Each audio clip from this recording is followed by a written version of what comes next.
ERi-TV, dear viewers. Welcome to English News Broadcast with me, Bersabet Taghla. These are the major headlines for today.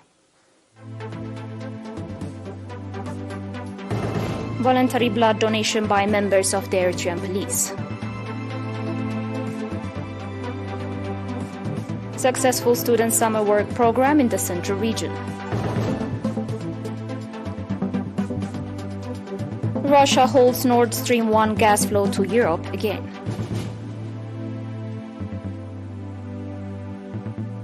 And Mikhail Gorbachev dies at the age of 91.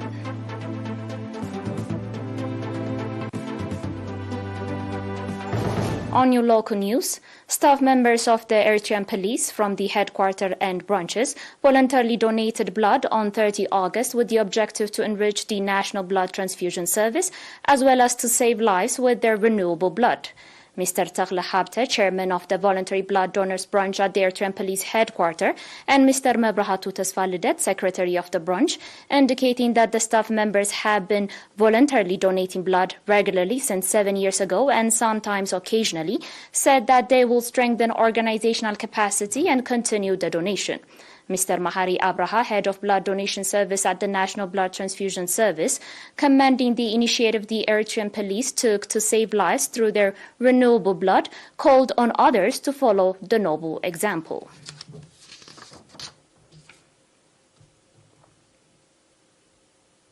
The Ministry of Education branch in the Central Region reported that successful developmental activities have been conducted in the Central Region through this year's Student Summer Working Program. Mr. Goitom Yamane, representative of the Summer Works Coordinating Office, stated that within 33 days of the program, 210 kilometers of terraces have been constructed and 80 kilometers renovated, 23 cube meters of stormwater diversion schemes constructed, and over 300,000 tree seedlings have been planted.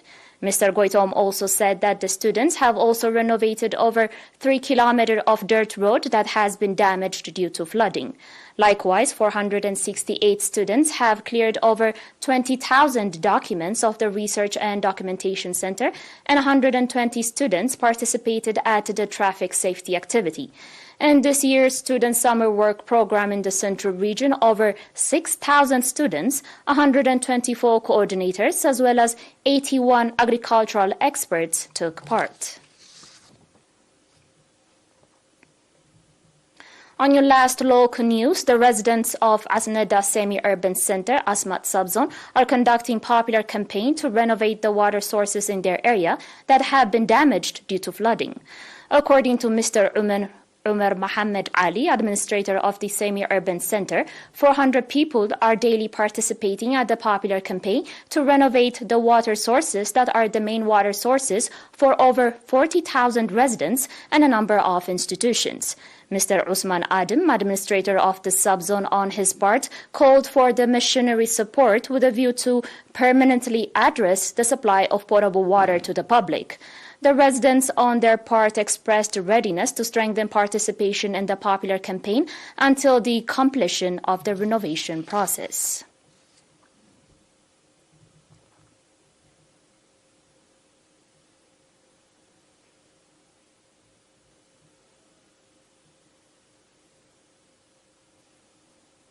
That was domestic news, dear viewers. Stay tuned for the international reports after the short break.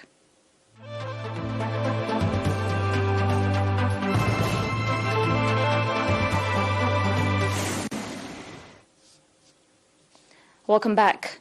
Russia's state-owned energy giant Gazprom has again suspended gas deliveries on the arterial Nord Stream 1 pipeline to Germany, citing maintenance requirements.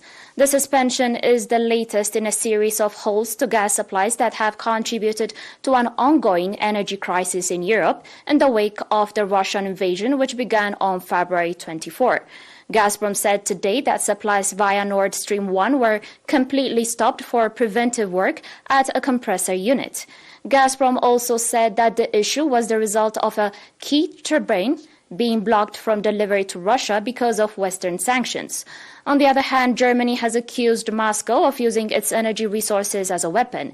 In fact, Germany's Federal Network Agency chief, Klaus Moller, called the latest cessation technically incomprehensible, adding that experience shows that Moscow, quote-unquote, makes a political decision after every so-called maintenance.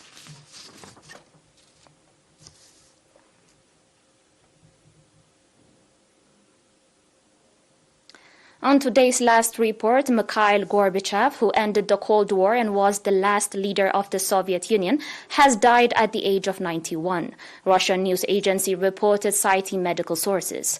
According to the Central Clinical Hospital in Moscow, Gorbachev died Tuesday evening after a serious and long illness. Gorbachev led the Soviet Union from 1985 until its collapse in 1991. The dissolution of the Soviet bloc, marked by Gorbachev's resignation that year, ended the Cold War and years of confrontation between East and West, freed Eastern European nations from Soviet domination, and established the modern Russian state. Gorbachev will be buried in Moscow's Novodevichy cemetery next to his wife Raisa, who died in 1999.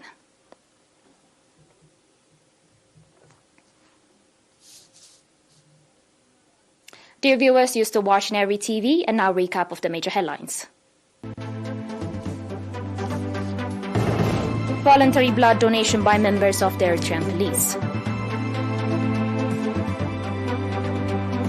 Successful student summer work program in the Central region. Russia holds Nord Stream 1 gas flow to Europe again. And Mikhail Gorbachev dies, aged 91.